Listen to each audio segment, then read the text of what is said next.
ingeniero químico de profesión, quien nos va a apoyar respondiendo una pregunta muy simple, la cual es, ¿qué es la culpa para usted? La culpa es, bueno, para mí es un sentimiento de responsabilidad que a veces las personas tenemos por algún acto que hemos realizado, ya sea bueno o malo, ¿no? Pero si yo le preguntaría qué es la culpa y las obligaciones civiles, ¿me podría responder? Bueno, desconozco un poco ese campo.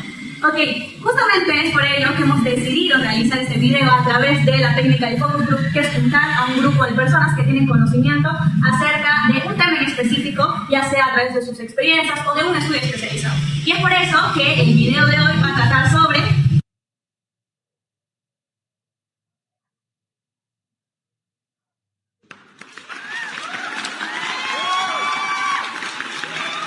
Nos gustaría saber, doctor, acerca de su definición que tiene usted sobre la culpa en estos contextos de las obligaciones. Bueno, la culpa pues corresponde a una conducta que el obligado no ha realizado. Puede ser por su propia decisión o puede provenir de un hecho irresistible que no ha podido cumplir, y también por acciones de terceros, ¿no? ¿Qué opina usted, doctor, de que dentro de nuestro Código Civil, cuando se habla de la culpa, no hay una explicación más concreta y específica, sino simplemente se menciona los dos tipos de culpa, pero no la explican en sí para que las demás personas puedan entender qué significa la culpa, tanto leve e inexcusable? La culpa pues proviene, pues, como señalamos, de un incumplimiento. Puede ser voluntario o por acción de tercero, ¿correcto? Es el incumplimiento el que se va a determinar por qué la persona no ha cumplido. ¿Por culpa suya? ¿Correcto?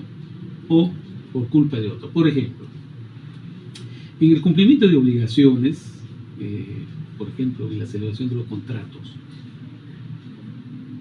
cuando a alguien se le habla de del incumplimiento de la obligación, por ejemplo, el acreedor, finalmente uno puede pensar, oye, el acreedor, ¿cómo va a ser la culpa del acreedor? Que no se lleve a cabo. Normalmente es del deudor. Es el deudor, pero el acreedor también, por ejemplo, si se celebra un contrato y el acreedor se obliga dentro del contrato a proporcionar el número de una cuenta donde alguien va a depositar el deudor, de la relación contractual va a efectuar un pago, por ejemplo. Si no paga, o si el acreedor no le entrega el número de la cuenta, ¿cómo va a pagar? Entonces, el dejar de cumplir con su obligación es culpa de qué? Del acreedor que no, valga la redundancia, no ha cumplido con su obligación de proporcionar. Entonces, si él pretende que se deje sin efecto ese contrato, ¿podrá ser válida esa decisión de la resolución del contrato por incumplimiento del pago? Y la respuesta evidentemente que no. Entonces, esa viene la culpa que va a corresponder, uno, al propio sujeto obligado, ¿no? Que no lo ha realizado porque no ha querido hacerlo, sino porque no ha podido hacerlo por alguna condición, de repente siempre no. Doctor, ¿usted considera que en esta clasificación, tanto culpa leve como culpa inexcusable, o como muchos llaman culpa grave, debería existir elementos específicos para que puedan distinguirse de manera más detallada a esta clasificación? No, creo que con lo que está es suficiente, porque si no vamos a entrar en unas disquisiciones que, lejos de resolver el problema, lo va a complicar, y definitivamente no nos debemos complicar. Entender lo que es una causa leve, y otra que es una causa inexcusable. Alguien que ya debió cumplir una obligación no lo hizo porque no quiso, que es distinto a que no lo hizo porque no pudo. En este caso, usted, doctor. Claro, por ejemplo, en el caso se ha visto, ¿no? En el caso, por ejemplo, de esto del COVID, o antes no pudo cumplir sus obligaciones, impedidos de trabajar, pero se ha visto que en la ejecución de los contratos no ha tenido cuenta. En esta oportunidad nos encontramos con el doctor Eduardo Casara, con quien hablaremos sobre la culpa en las obligaciones.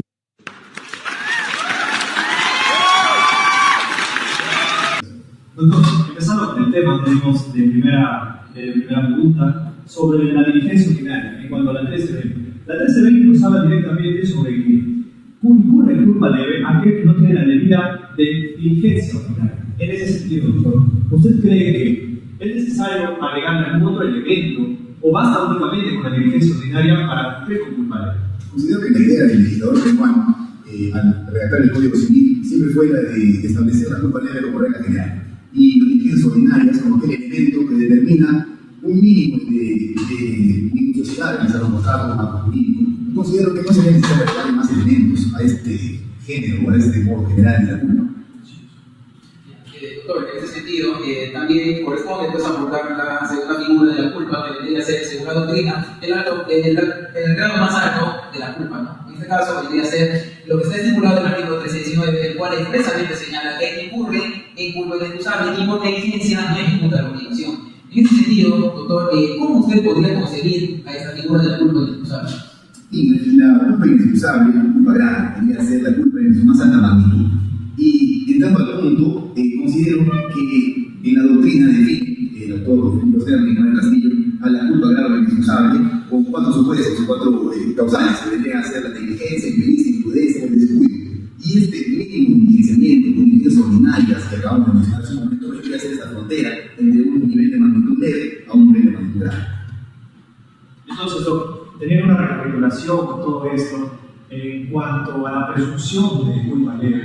¿Usted consideraría o cuál sería su apreciación o la importancia de mantener, o por lo menos que el código de dé el tratamiento de culpa leve o presunta culpa leve al deudor?